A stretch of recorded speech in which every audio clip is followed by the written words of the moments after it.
The opposite of trauma is presence. So I am not a trained professional in the realm of psychology. However, I have studied enough and lived enough life and tried enough practices and modalities and pathways for self actualization that I've made a lot of observations. This one came to me while I was lifting weights at the gym, and I was thinking about how a past version of me could have never done that. There have been so many fears that I carried around being being seen doing something physically challenging, the fears around being judged. I grew up really big. I weighed almost 100 pounds more than I weigh now. And I lost all that weight at 16, gained it back in college, then lost it again. And I had some really traumatic incidences when I was young where people said really cruel things to me that I really deeply internalized.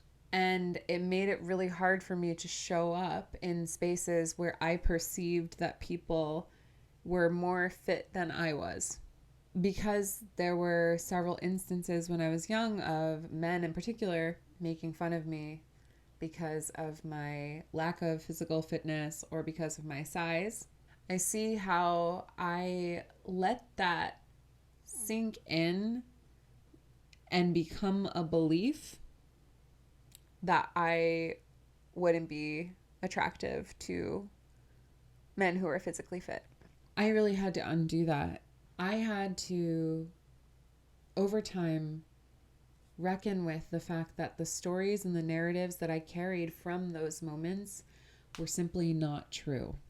And to be in the gym, a really great gym that I feel really excited to be in, and I felt a little intimidated signing up for it, even though I've done so much in the way of my physical fitness and my health and wellness, I still had those feelings come up of fears and insecurities.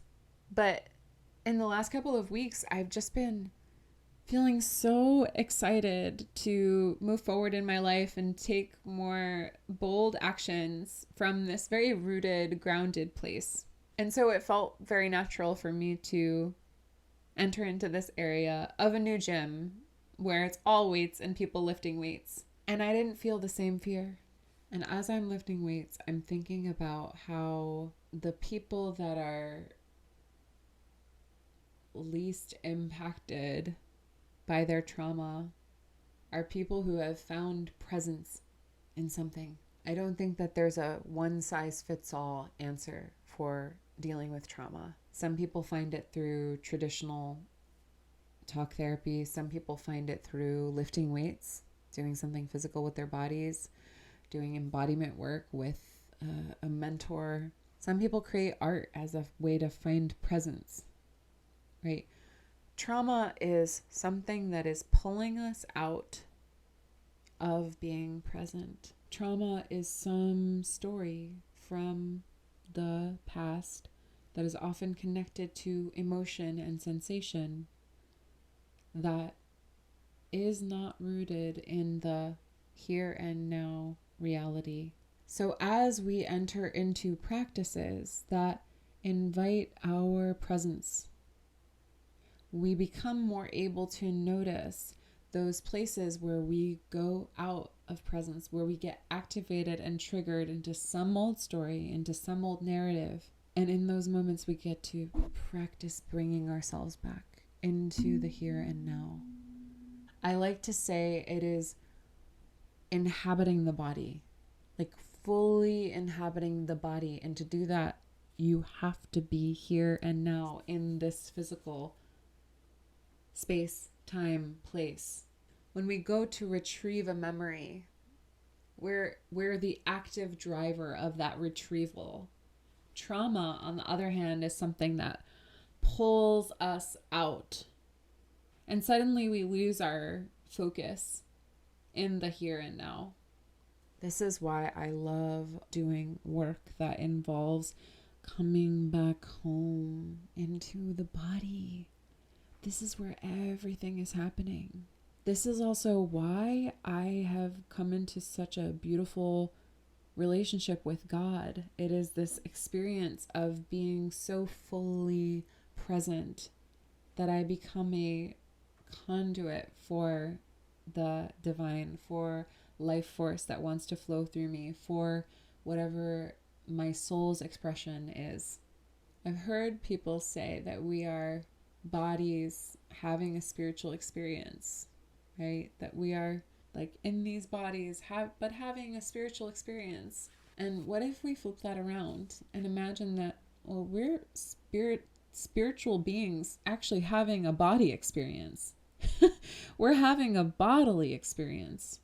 So all the fun of it is right here and now, in the present moment, in the body, in the aliveness that gets to flow through this particular vessel. I wanted to offer this sort of poetic interpretation of trauma as potentially an entry point for inquiry around when those moments happen where we get taken out, we're brought back into an experience of our past. It feels like a yanking sometimes, right? Or a dropping, or like a breaking, or a crunching and a contraction, right? Something that brings us out of fully inhabiting the body, fully being here right now. To just begin to notice when those moments happen, to bring grace and, go figure, presence. This is not intended to be medical or psychological advice. I trust you to do what is best for you and your vessel and your body and your wellness and health. And as someone who has dealt with so much trauma and so many traumatic moments that impacted me for so long and impacted my ability to create the life that I want, the things that held me back from doing that, from having that, from being the woman that I want to be, I offer this as a perspective. The opposite of trauma is presence. And my question to you is, what is the thing that brings you most into presence?